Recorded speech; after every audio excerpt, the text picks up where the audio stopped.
আল্লাহ পাক পরিচয় পাইলেই মাফ করে দিবেন, সেই নবীর উম্মত হইতে আপনারা রাজি আছেন? সেই নবীর উম্মত হইতে কোরআন হাদিস থেকে আমরা রাস্তা খুঁজে নিব। একটু সময় আলোচনা শুনে কষ্ট করতে, নবীর উম্মত হওয়ার জন্য কষ্ট করতে আপনারা রাজি আছেন? এই নবীর ভালোবাসাই, নবীর উম্মত হওয়ার পক্ষে সময় দিয়ে যারা এই মাহফিলে বসে থাকবেন, আমার মন বলে আপনাদের জন্য আমার নবী ফুল সিরাতের ঘাটে বসে থাকবে। আপনাদেরকে না নিয়ে আমার নবী ফুল সিরাতের ফুল পার হবে না। বাবারা ভাইয়েরা, আসুন সেই নবীকে চিনি। সেই নবী না চিনা পর্যন্ত আল্লাহ পাওয়ার কোনো রাস্তা নাই। এই নবীর মাধ্যমেই আমরা আল্লাহকে চিনতে হবে। কাজেই আসুন আগে নবীকে চিনি, তারপরে আমরা আল্লাহকে চিনব। যেই ইসলামে ঢোকার জন্য আল্লাহ নির্দেশ করেছেন, এই ইসলামের ক্যাটালগ হলো কোরআন। আর এই ক্যাটালগ বুঝানোর জন্য আল্লাহ পাক যাকে পাঠাইলেন, সেই ক্যাটালগ মাফিক ইসলাম বুঝানোর ইঞ্জিনিয়ার হলো নবীজি। সেই নবী কথা মানার জন্য আল্লাহ কোরআন শরীফে নির্দেশ করেছেন। কেমন নবী? যেই নবী সকল সৃষ্টির জন্য করুণা, রহমত। কারো সাথে নবী দুশ্মনী করে নাই, কারো সাথে নবী হিংসা করে নাই, ধাক্কা ধাক্কি দেয় নাই, মারামারি কাটাকাটিতে নাই। নবী সকলের জন্য রহমত হিসাবে দুনিয়ার জমিনে আগমন করেছেন। সে নবীর উম্মত হইতে, সেই নবীকে চিনতে, নবীকে নবীর জায়গায় রাখতে আপনারা রাজি আছেন? তাহলে বিজয় হবে আপনাদের, শান্তি হবে আপনাদের, মুক্তি আপনাদের, সুখ আপনাদের। আল্লাহর পক্ষ থেকে সব বাজেট আপনাদের, এমনকি 10টা পৃথিবীর সমান একটা জান্নাতও হবে আপনাদের। কিন্তু শর্ত হলো নবীর মাধ্যমে চিনতে হবে আল্লাহকে। করে আখিরি নবীর উম্মত যুবকগুলো ঘুমের ঘরে ঘুমিয়ে রয়েছে। আমি আল্লাহ তাদের প্রতি খুশি হইয়া ঘুমন্ত অবস্থায় সারা রাত নফল নামাজের নেকি আমি দান করে দিলাম। যে নবীর উম্মত যুবক ঘুমিয়ে থাকলে নফল নামাজের নেকি দেয়, আর যদি ফরজ নামাজটা ফইরা ঘুমাইতেন, না জানি আরো কত কিছু দিল।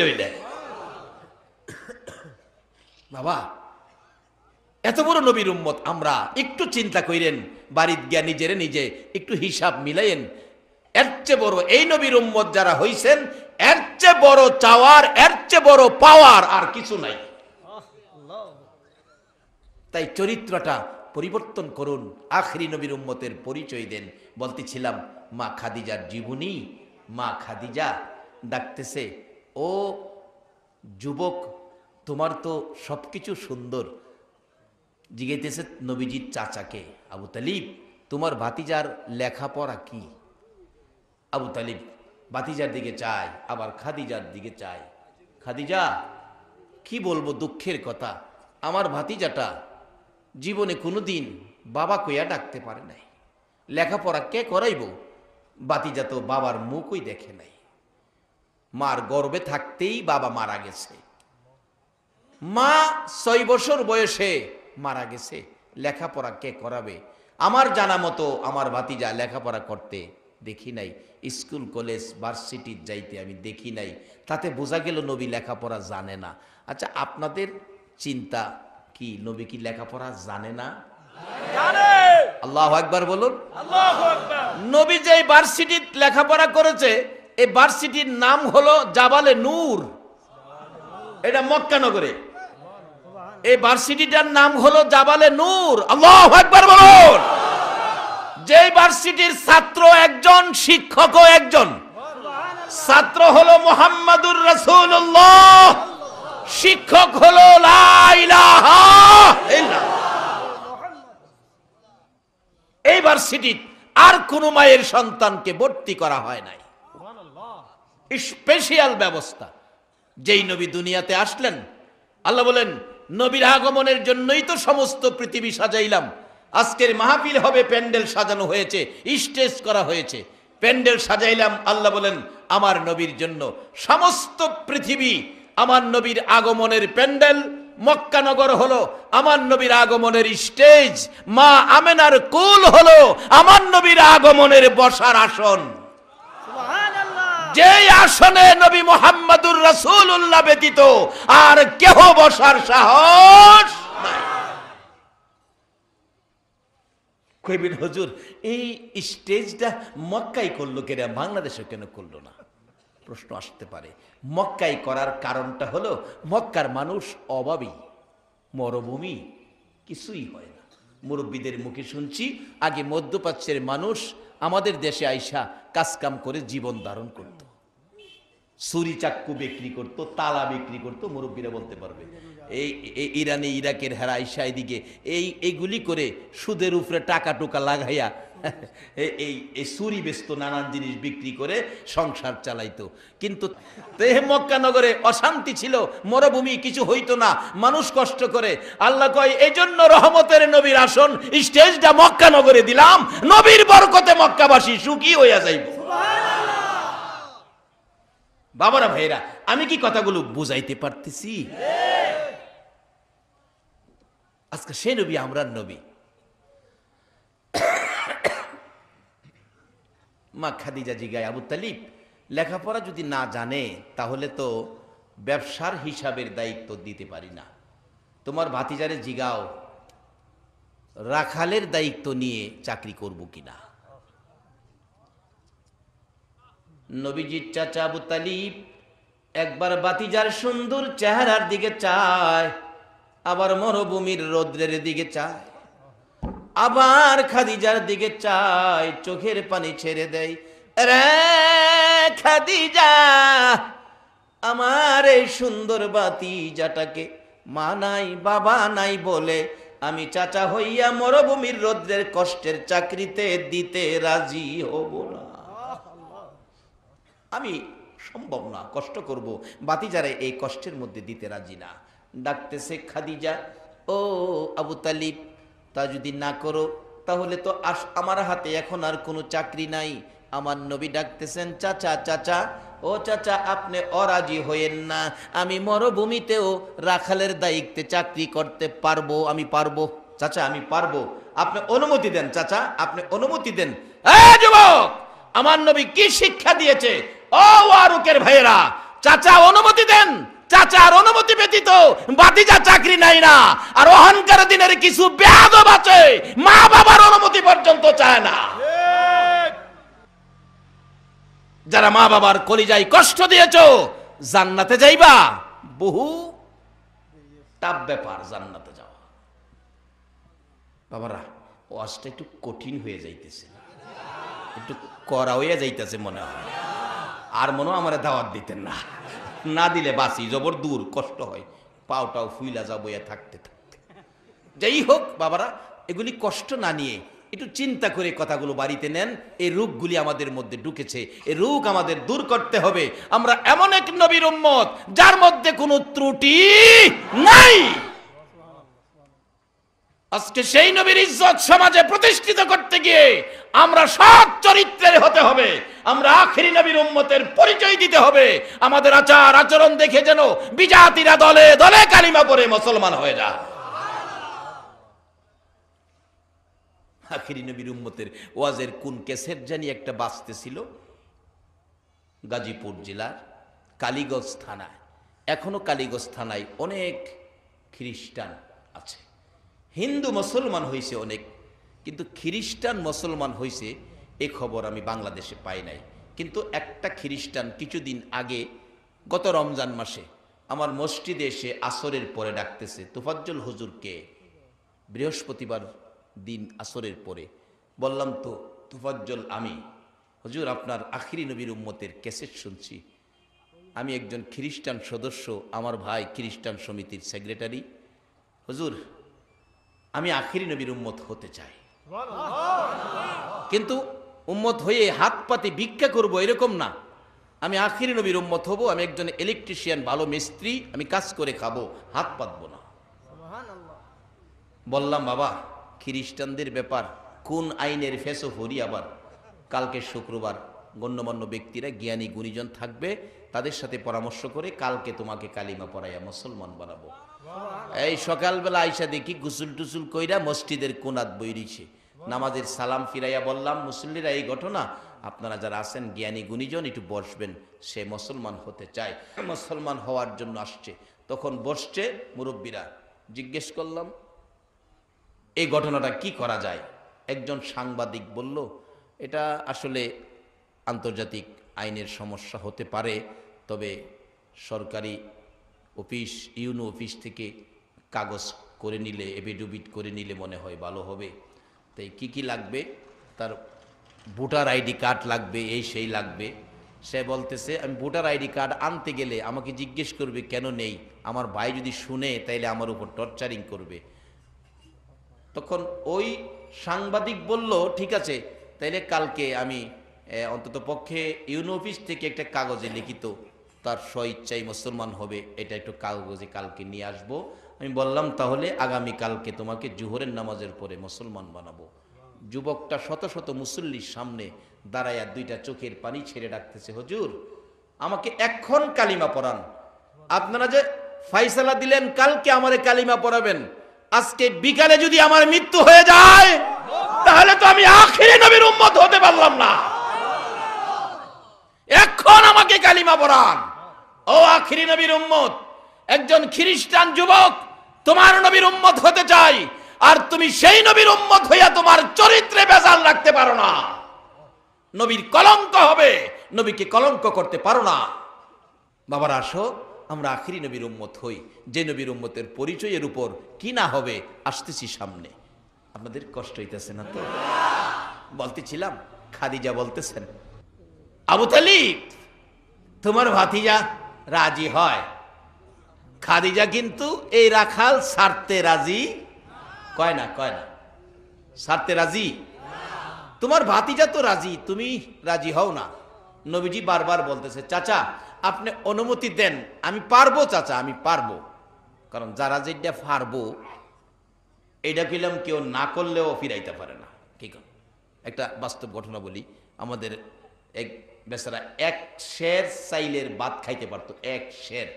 হ্যারে বিবাহ করাইবার লেগে নিতাছে, বড় ভাই কইতাছে, তুই তো খাউন ফাইলে সব বিল্লা যাসগা, আজকা তুই জামাই, বিবাহর অনুষ্ঠানে খাউন বেশি দিলে কিন্তু বেশি খাইস না, একটু হিসাব কিতাব কইরা খাইস। তা জামাইরে বিয়ার দিন খাউনের ডিশটা ছোট দেয় না বড় দেয়? মুরগটা কি টুকরা দেয় না আস্তা দেয়? বড়টা দেয়। বড় মুরগ ডিশের উপরে ডিশ ভর্তি পোলাও, এরপরে সালাদ দিয়া সাজাইয়া যখন সামনে দিছেও, হ্যাঁ হাতও ধুইছে না, চাচার অনুমতি ছাড়া কাজ করতে রাজি না, আর আমরা বাপের অনুমতিও নেই না। আবার বাপের ধমক দেয় কিছু, বাপে যদি কিছু পরামর্শ দেয়, তুমি কি জানো? বাপে বলে কি জানে, হ্যাঁ খুব ভালো জানছে। নবীজি কই, চাচা পারবা বাবা তুমি? আমার নবী ডাকতেছে, চাচা আমি পারবো, আপনি অনুমতি দেন। যাও বাবা, দিলাম। নবীজি খাদিজার বাড়িতে রাখাল, রহমতের নবী। সকালবেলা ডাকতেছে, খাদিজা আপনার ছাগল কয়টা, বেড়া কয়টা, দুম্বা কয়টা, উট কয়টা, আমারে গইনা বুঝাইয়া দেন, নাইলে আবার কইবেন কয়টা নিলাম কয়টা আনলাম, বেজাল লাগাইবেন। আচ্ছা আমার নবী কি বেজাল লাগায় না বেজাল ভাঙ্গে? আমার নবী কি রহমতের নবী না বিপদের নবী? আল্লাহু আকবার বলুন। সব সমস্যার সমাধান হবে এই নবীর উসিলায়। কিন্তু নবীর চিনতেই, আসলে যারা চিনে তারাই কিনে, কি গান, যারা চিনে তারাই কিনে। কেউ নবীরে কইতো নবী কত সুন্দর, আবার কেউ কইতো নবী তো বিশ্রী। আবু জাহেল কইতো নবীরে বিশ্রী, আবু বকর কইতো আমার নবী সুশ্রী। যাই চিনে সেই কিনে। তবে যারা চিনেছে তাদের জীবন ধন্য হয়েছে, যারা নবীর বিপক্ষে গিয়েছে তাদের কপাল পুড়ে গেছে। বাবারা আমি কি কথাগুলো বুঝাইতে পারতেছি? তাহলে ঠিক আছে, আপনি নিজেই গণেন আমার কয়টা আছে, জয়টা গইনা নিবেন, ওইটা আবার আমারে গইনা বুঝাইবেন। নবীজি গনতে শুরু করছে, ছাগল গনতে গনতে গনতে গনতে দেখে ছাগলের সংখ্যা 1200। ফিসের মানুষ ঘুমাই রয়েছেন, ছাগল কয়শ? আরে 4টা ছাগল লই আপনি বাইরিয়া দেখেন, আপনারা পাগল বানাই লইব। 4টা ছাগল লই আপনি বাইরিয়ে নেন, ঘাস খাওয়াইতে নিবেন, হের উপকার। এরপরে দেখেন বাড়িতে বাইরিলে একটা দৌড় মাইরা ফেস মাইরা আপনারা বেঁচে এলাইছে, আরেকটা হেমনে ভেস মারছে, আরেকটা সামনে দৌড় মারছে, আরেকটা পিছনে ঠ্যাং দুইটা মাটির ভিতরে দিয়া খার হইছে, কইতাছে আমারে গলা ছিঁড়া লাইলেও সামনে যাইতাম না। আর এই ছাগল কিন্তু আল্লাহ হগল নবী রাসূলরে দিয়া ছাগল পালাইছে। নবী রাসূলের পরশে ছাগল থাকার কারণে বলুন ছাগলের গোশতের দাম গরুর গোশতের চাইতে বেশি না কম? বেশি। যত জাতের গোশত আছে এর মাঝে সবচেয়ে বেশি দাম কিসের গোশতের কোন? ছাগল। আর নবীর পরশে গিয়া যদি ছাগলের গোশতের দাম হগলের বেশি হইতারে, এই নবীর উম্মতের খাতায় যদি নাম তুলতারি আমরার দাম বেশি হবে না কম হবে? বেশি হবে। নারে তাকবীর, আল্লাহু আকবার, নারে রিসালাত, ইয়া রাসূলুল্লাহ, নারে গাউসিয়া। বর্তমান অনেক মুফতিরা ফতোয়া দেয়, মুফতির ফতোয়ায় দাম বেশি না, এটা কোরআন শরীফের মধ্যে ঘোষণা। কুনতুম খায়রা উম্মাতিন উখরিজাত লিন্নাস, এই নবীর উম্মত হইতে বলুন রাজি আছেন কিনা? আমার নবী আপনার আমার জন্য 63 বছর জিন্দেগি কষ্ট করেছে। সেই নবীর উম্মত হইয়া যদি উম্মতের পরিচয় দিতে পারো গো, কোথাও কোনো বিপদ থাকতে পারে না। বলতেছিলাম সেই নবীর উম্মতের পরিচয় নেওয়া আমাদের জন্য কত যে ভাগ্যবানের কথা। বলতেছিলাম মা খাদিজা ডাকতেছে, ঠিক আছে তুমি গনে নাও। নবীজি গনতেছেন, ছাগল পাইলেন 1200, এই অনুযায়ী দুম্বা পাইলেন, বেড়া পাইলেন, উট পাইলেন। সকালবেলা ঘরে যাইয়া সবগুলি উট, বেড়া, বকরি, দুম্বার গলার রশিদ থেকে সব সাইরা দিতেছে। খাদিজা কয়, ও রাখাল এ কি করতেছো? বাইন্দা নিয়েই তো ঠিক মতো সব গুইরা আনতারে না। অন্য রাখালের দায়িত্বে যারা ছিল 2, 4, 5, 10টা কোনোদিন বাগে খাইছে, কোনোদিন 5টা হারাইয়া গেছে, আর তুমি সব সাইরা দিতেছো। আমার নবী হাসে আর কয়, ম্যাডাম চিন্তা করেন না, আমি যা সারমু, যা লইয়া যামু তা আবার বাড়িতে আইব, একটাও নষ্ট হইতো না। অন্যদিন ছাড়লেই দৌড়াদৌড়ি করে, আজকা ছাড়লে সব সাইজিয়া খারতা হয়। নবীজি আগে যায়, সব পিছে পিছে যায়। খাদিজা কয়, খিরে এটা কেমন রাখাল পাইলাম রে, এই রাখাল তো আর দেখি না। খাদিজা কাম কাজ সব ছাইরা দিয়া রাখালের দিকে চেয়েছে। দেহে রৌদ্রের মধ্যে বাহির হয়েছে, পরেই একটা কালো রঙের মেঘ এসে নবীজির মাথার উপর ছায়া দিতেছে। খাদিজা কয়, এ কি আশ্চর্য, কি রাখাল পাইলাম। চাইছে যাইতে যাইতে যাইতে যাইতে যাইতে যাইতে মরুভূমির মাঝখানে গেছে, ঠিক মতো দেখা যায় না। খাদিজা গিয়া তার বিল্ডিং এর ছাদের উপরে উঠছে, ছাদের উপরে উঠতে দেখে এই মরুভূমির পাহাড়ের কাছে গিয়া ছাগল, বেড়া, বকরি, দুম্বা, উট সব তন্ডে কইছে, তোমরা ঘাস পানি খাও, আমি এখানে আসছি। খাইতেছে সব। অন্য রাখালেরা লাডি লিয়া ঘুরতে হয়, এদিক সেদিক গেলে দাওয়াই আবার একসাথে করে, বাঘ বুক আইলে লাডি দিয়া দৌড়ায়, কিন্তু নবী লাডি ছাড়া ওই সব সাইজিয়ে থাকে। এই নবী যে রহমতের নবী, সকল প্রাণীর রহমত, এরা জানে কিনা কন্ত? বাড়িতে আইয়ে বিকালবেলা খাদিজারে ডাকছে, খাদিজা আপনার সব ঠিক আছে কিনা গইনা দেখেন। খাদিজা কই, গনে গনে দেখি, যা নিচে তাই আইছে, একটাও নষ্ট হয়েছে। খাদিজা ডাকে, কি আশ্চর্য রাখাল, ও রাখাল আজকে কি মরুভূমিতে পাহাড়ে বাঘ ছিল না? রাসূল বলেন, বাঘ ছিল, কিন্তু আমি যেই বকরির রাখালি করি, এই বাঘে হাত দেওয়ার সাহস, এই বকরির উপর হাত দেওয়ার সাহস জংলার বাঘের।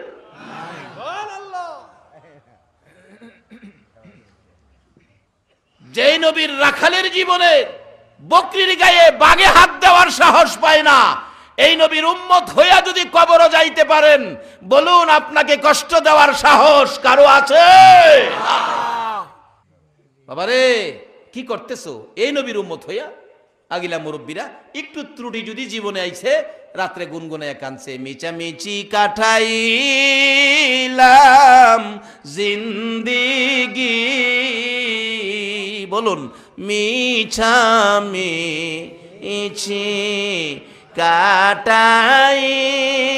কাটাইলাম জিন্দিগি, চোখে দেখা হারাইলাম বন্দেগি, কার বাবারি কার বাগর কার বা কি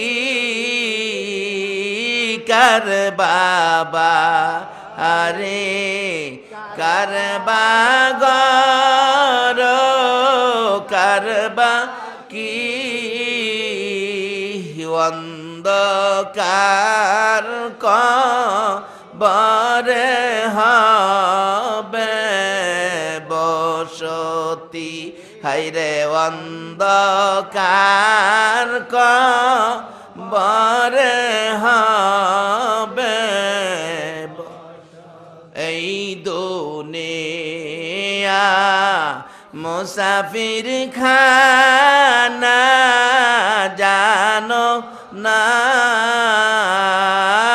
এই দুনিয়া মুসাফির খানা জানো কত মানুষ আইল গেল রইল না হাইরে কত মানুষ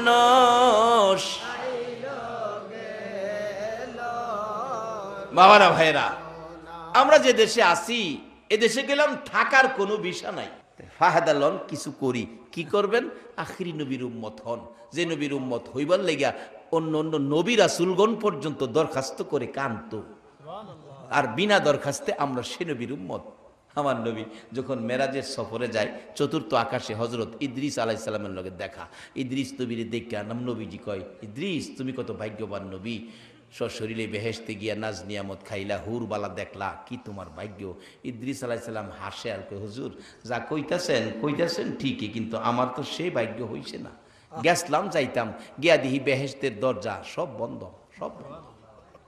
আমি ডাকতেছি দরজা খোলো ভিতরতে জিগাই কে আমি কইলাম আমি ইদ্রিস আলাইহিস সালাম আমি আল্লাহর নবী ইদ্রিস ভিতরতে কয় উপরে চাও ইদ্রিস বুঝি না উপরে চাও এক বেচারা গরিব মানুষ ঢাকা যাইব 120 টাকার টিকিট কাটছে দুইজনের সিট দেহে জালানার পাশে আরেক বেচারা যে বইছে টিকিট কেটটা এই বেড়া সাইজে হের দুইটার সমান হইব নাম্বার তো এক টিকিট নাম্বার ভাড়াও তো একই কিন্তু বইছে বেড়া মোড়া বেড়া কি করব হে বেড়া বড়লোক মানুষ হাই ফাই কাপড় সাপড় আর এ বেটা গরিব কাপড়ের মধ্যে হাই ফাই নাই যা আছে হাই কই হাই ফাই আর কই হাই এই বেচারা কাছে বইছে ভরে হেই হাই ফাইয়ের তো অসহ্য সিগারেট ধরাইয়া মুখটা বাঁকা করে দোয়াড়া মারে হেই গরিব বেটার মুহ গরিব বেটা কইতেছে ভাইজান আমি তো ধূমপান করি না দোয়া আমার কষ্ট হয় জানালা খোলা আছে বাইরে মারেন এই ভদ্রলোক ঠ্যাং দিয়া চাপে আর কয় লেখা আছে আপনার কোনো অভিযোগ চালককে বলেন ড্রাইভারকে বলেন আমাকে বলবেন না আরো ঠ্যাং দা সাফে মানে হ্যাঁ তো উড়াইয়া দিত হ্যাঁ বেড়াও হাই বেড়াও ক 1 পয়সা 1 সমান টিকিট বাতিজা যতই সাফ দুয়াটা বাইরে মারেন কয় দেখেন লেখা আছে সাইডে আপনার অভিযোগ ড্রাইভারকে বলেন তো উইটে গেছে ড্রাইভারকে কইতো ড্রাইভার তো গাড়ি টানতেছে ড্রাইভার সাহেব দক মারছে হ্যাঁ কিছে আমি ধূমপান করি না আমার পাশের প্যাসেঞ্জার ধূমপান করে আমার দিকে দোয়া মারে ড্রাইভার কো সামনে চান সামনে চায় দেখে লেখা চলন্ত অবস্থায় ড্রাইভারের সাথে কথা বলা নিষেধ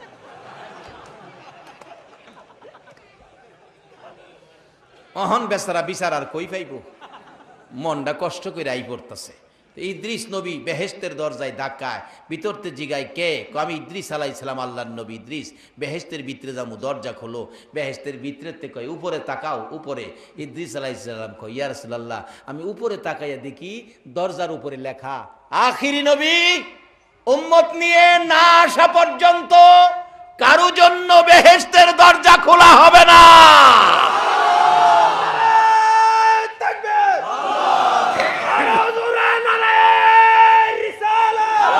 রাসূলুল্লাহ জিন্দাবাদ বাইতে রাসূল বাইতে খোদা জিন্দাবাদ বাতিলের আতঙ্ক বড় একটা মাশাআল্লাহ, সবাই বলুন মারহাবা। নবীর শানে কইতো না, কার শানে কইব? রাত্রে ঘুম ভাঙলে গুনগুনায়া গান গাইবা, ইয়া মুহাম্মদ পিয়ারা নবী এসো নিরালা, ইয়া মুহাম্মদ পিয়ারা নবী এসো নিরালা, তোমার দিদারে মনের গুচিবে জ্বালা, হায়রে তারে মনের গুচিবে জ্বালা, হায়রে তোমার দিদারে মনের গুচিবে জ্বালা, ইয়া মুহাম্মদ পিয়ারা নবী এসো নিরালা, ইয়া মুহাম্মদ পিয়ারা নবী।